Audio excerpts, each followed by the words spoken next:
dalam Islam, seorang laki-laki boleh memiliki 4 istri.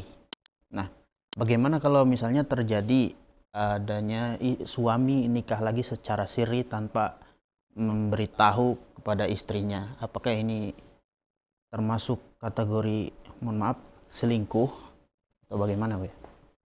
Yang pertama, menikah dengan satu istri adalah menanggung sebuah beban kewajiban yang besar. Artinya, seorang yang punya kecerdasan akhirat, iman,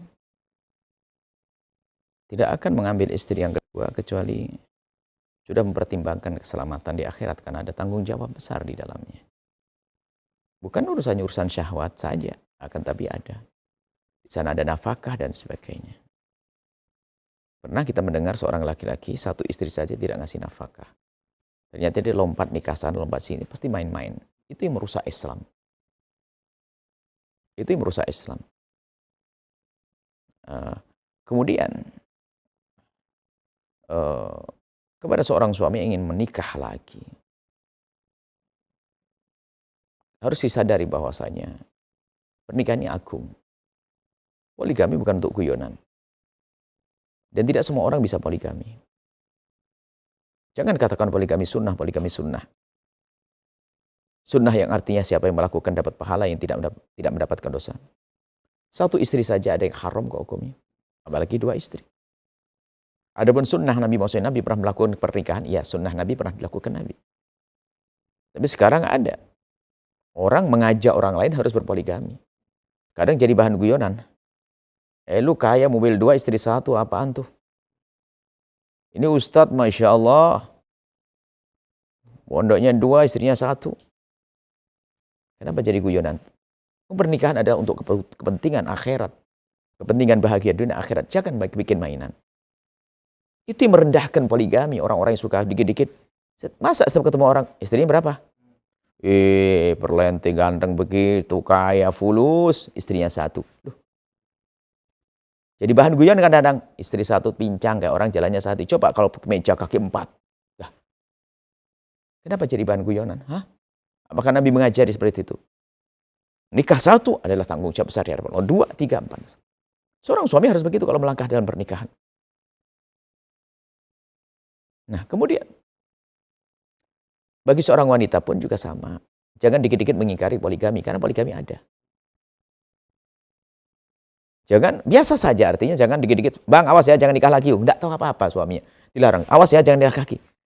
Yang semula tidak mikir nikah lagi, jadi kepikiran nikah lagi. Kenapa harus itu? Dan juga seolah-olah dia pengingkaran kepada syariat, itu bahaya sekali. Sudahlah jangan dibahas di rumah Anda tentang poligami.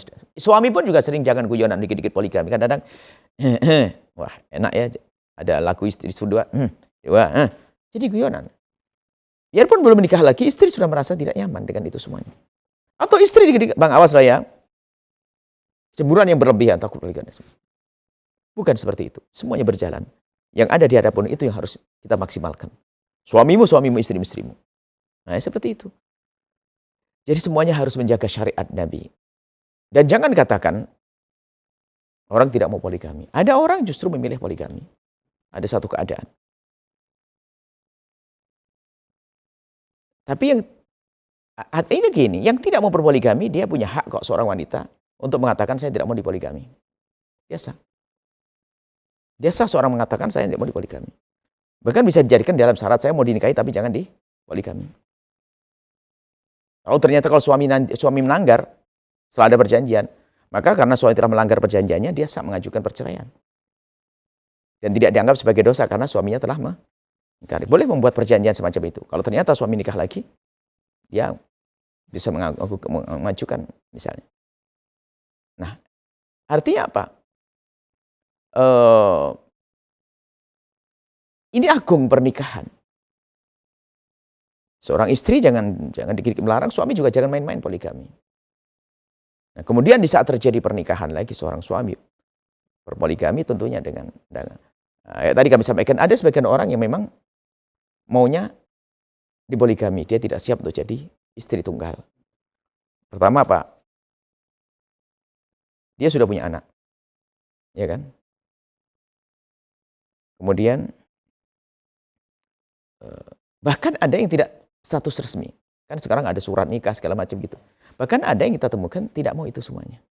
Hanya saya takut pada Allah untuk melakukan haram. Seperti kami ceritakan kemarin, seorang duda rupanya anaknya belum dewasa, belum ngerti. Jadi kalau dengar ibu ayah yang menikah langsung marah semuanya. Seorang wanita juga demikian. Ternyata dua ini bisa bertemu dalam satu ijalinan yang halal tanpa harus ada surat nikah atau resepsi. Bertemunya saat-saat yang penting halal di hadapan Allah. Sah. Ternyata ada orang model begitu. Jadi maksud kami begini. Anda kalau tidak mau dipoligami sudah untuk diri Anda sendiri. Tapi jangan memprovokasi orang agar tidak mau dipoligami. Sama, Anda wanita yang sudah dipoligami sama orang. Mungkin Anda sebagai istri kedua, ketiga. Cukup Anda. Tapi jangan Anda mengajari orang untuk mempoligami istri. Jadi cukup urusi Anda. Karena tidak semua orang sama. Anda sebagai wanita bisa dipoligami. Tapi teman Anda belum tentu bisa. Sehingga kalau semua saling menjaga kan indah. Sekarang permasalahannya. Di masyarakat yang memang jauh dari pendidikan agama, poligami ini istri kedua misalnya, istri pertama. Ini karena orang tidak biasa berpandangan baik, istri pertama, istri kedua jadi jelek semuanya. Kenapa? Istri kedua dianggap pelakor, istri pertama dianggap tidak bisa ngerawat suami. Semua kan jelek. Ini kan satu cara pandang yang tidak. Karena istri pertama bisa saja sangat menjaga suami dan seterusnya. Bahkan bisa jadi mungkin karena satu hal, kalau ternyata seorang istri pertama merelakan suaminya menikah lagi, itu urusan dia, jangan Anda salahkan. Ini perempuan apaan ini? Ini pribadi. Kalau ternyata ada satu orang sangat, dia mau nggak ada, mau nikah lagi. Itu bahasa cintanya.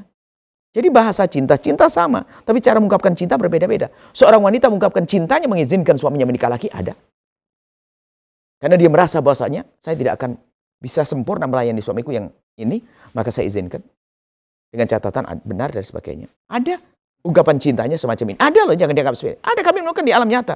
Satu lagi ungkapan cintanya, enggak mau pokoknya abang. Aku pokoknya tidak mau dipoligami. Loh, sah, ungkapan cinta.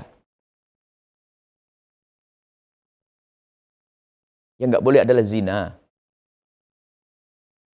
Atau main-main poligami tadi, na'udzubillah. Nah, seperti itu. Jadi, nikah sirri adalah sah. Di dalam syariat, temui syarat-syaratnya. Kemudian, hanya himbauan kami kalau ternyata Anda menjadi istri kedua, ketiga, dan ada ilmunya sendiri. Kalau jadi istri pertama, ada ilmunya. Kalau jadi istri tunggal satu, ada ilmunya. Ilmunya beda-beda. Intinya harus bahagia. Anda menjadi istri satu-satunya, harus bahagia. Kalau ternyata suami Anda menikah lagi, harus ada. Bagaimana? Jangan sampai sudah kehilangan suami, kehilangan kebahagiaan. Bagaimana sudah terlanjur suamiku menikah lagi, gimana caranya? Harus ada ilmu, ada ketenangan belajar menata hati, dan seterusnya. Atau jadi istri kedua gimana? Ada jadi istri yang baik, sukses gimana? Ada sukses. Semuanya ada ilmunya. Tentunya ini bukan waktunya untuk kita hadirkan semuanya ilmu. Jadi istri tunggal ada ilmunya, istri kedua ada ilmunya, istri pertama juga ada ilmunya. Intinya harus bahagia deh. Istri kedua misalnya, Anda harus bahagia dong. Tapi Anda jangan merusak kebahagiaan istri pertama. Gimana caranya? Nah, itu ada diskusi yang indah. Diskusi cinta. Cinta kepada Allah dan Rasulnya. Maka Anda jangan menilai orang lain deh. Ya kadang-kadang kita menilai tadi itu. Wah, kenapa kamu mau dipoligami? Astagfirullah. Ya, perempuan itu mau dipoligami, itu pasti dia itu adalah pelakor. Kan gitu. Padahal subhanallah. Belum tentu. Dan memang ada pelakor, memang ada menjadikan poligami ajang untuk itu ada. Itu kan seperti halnya orang yang berpoligami sendiri dengan kejahatan juga ada kok. Kami tidak melihat itu sisi. Tapi kita juga melihat ketulusan seorang wanita. Yang pernah kita temukan juga seorang wanita yang dia memang sudah punya anak. Saya tidak ingin punya anak lagi. Saya hanya ingin bahasanya teman komunikasi yang baik. Supaya saya terjaga aman dan sebagainya. Akhirnya ada seorang laki-laki sudah punya istri. Sudah punya istri, lalu menikah. Tapi rupanya istri yang kedua ini adalah sangat menghargai istrinya. Bahkan agar tidak diketahui istrinya dan sebagainya dan sebagainya. Sampai ternyata sang suami ini tidak punya waktu. Dia sebelum menikah katanya tanya kepada salah seorang ulama, kalau memang saya mau menikah, saya takut haram. Memang rupanya itu saling kenal karena satu kerjaan. Rupanya yang lihat wanita ini baik, laki-laki ini juga baik.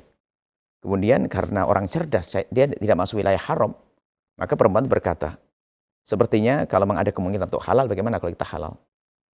Laki-laki itu, wah saya tidak bisa, saya punya istri dan namanya anak. Dan saya tidak punya waktu. Saya tidak perlu waktu, saya tidak perlu kumpul. Saya hanya pengen bahasanya karena kita sering berkomunikasi. Bagaimana komunikasi ini halal, kan gitu perempuan itu. Laki-laki itu berkata, saya tidak punya waktu kecuali hanya Sabtu siang saja. Kan dia kerja, pegawai negeri, kerja. Sabtu siang saja saya punya waktu. Makan siang, selanjutnya tidak punya. Makanya, tanyakan pada seorang guru, kalau guru itu mengizinkan dengan cara ini dan itu halal secara syariat, saya mau. Kalau enggak. Akhirnya bertanyalah kepada seorang guru. Guru menjawab, lah asalkan kamu sabar dengan 1 jam 1 minggu, oke. Betul. Akhirnya apa? Diterima, itu semua terjadi pernikahan. Rupanya istri kedua ini sangat menjaga istri yang pertama. Tidak ini. Akhirnya apa? Lupa ini orang ini. Kisahnya sudah lama sekali. Setelah beberapa tahun kemudian ketemu lagi, rupanya apa? Katanya apa? Hubungannya masih ada. Dan pertemuan Sabtu siang masih ada. Bahkan katanya sering dapat bonus, anaknya sukses, dan semuanya aman. Nah, ini seperti ini kan tidak mau dengan surat kan? Tidak mau diekspos juga dirinya. Jadi bermacam-macam model. Tolonglah Anda jangan menilai orang dari sudut pandang Anda. Orang punya macam-macam permasalahan. Ada seorang wanita mau dinikahi hanya diakad saja dan tidak mau dia apa? Hanya karena apa? Supaya alasan di saat ada orang bertanya sudah punya suami. Itu tok. Dia ada syahwat, tidak ini. Karena apa? Orang menggoda. Karena apa? Dia punya kekayaan, dia punya ini. Saya punya suami selesai. Jadi bermacam-macam sebab. Maka dari itu Anda jangan menilai orang. Jangan sampai Anda seorang istri yang sudah merasa dipoligami, ya, aku yang ngajak seorang harus, kamu gak mau lagi poligami. Ini biasanya adalah istri sakit itu. Mungkin dia sebetulnya merasa kecewa, cuman pengen cari kawan kecewa dia. Ayo, istri yang sudah menjadi istri 2 dan ketiga, kok Anda memprovokasi wanita lain untuk mau seperti itu, maka jangan-jangan Anda memang orang tersakiti waktu itu, biar punya kawan sakit. Kenapa kami katakan begitu? Karena apa? Tidak semua wanita bisa seperti itu. Anda jangan memprovokasi orang. Jangan, kedua.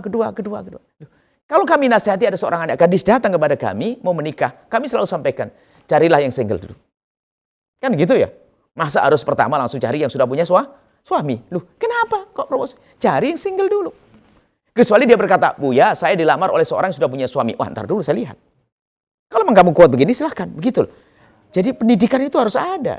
Ini mentang-mentang istri kedua, ketiga, rupanya mencari kawan grup apa? Keluarga besar istri kedua. Enggak seperti itu istri anak. Jadi kalau memang Anda jadi istri kedua merasa bahagia dan seterusnya, bukan berarti orang lain bisa seperti Anda. Makanya terus kalau ada orang menikah, ada anak gadis atau siapapun janda, kami selalu sampaikan, kalau bisa yang tidak punya suami. Sebisa mungkin. Dan dengan surat. Jangan sampai dibikin main mah. Cuman ternyata kadang-kadang dilamar oleh orang sudah punya. Permasalahannya apa di sana dan sebagainya. Apakah kamu bisa menjaga dan sebagainya? Nah itu. Ternyata bisa gini-gini berjanjian apa kesepakatan. Kemudian enggak pakai surat loh. Nah, enggak pakai sekarang memang menghendaki perempuannya. Karena pakai surat takut bermacam-macam ribet nanti bermasalah dan sebagainya. Oke. Jadi mohon maaf masalah poligami ini adalah betul-betul harus benar-benar kita anggap pernikahan ini adalah syariat agung. Maka jangan sampai Anda meredakan poligami dengan perilaku Anda, wahai kaum pria. Seenaknya sendiri berpoligami, lalu menjadikan orang merasa jijik dengan poligami. Dan juga para wanita-wanita pun juga jangan Anda antipati dengan poligami, akan tapi apa yang Allah berikan kepada Anda, jaga dia. Seperti itu, muliakan pasanganmu, indah. Kalau nanti terjadi suatu ketika, kok suami tiba-tiba menikah lagi, nanti ada ilmu baru. Apakah Anda, kalau memang sudah telanjur, bagi yang sudah telanjur suami menikah lagi, tata hatimu. Rebut kembali cinta pasanganmu. Bagaimana caranya?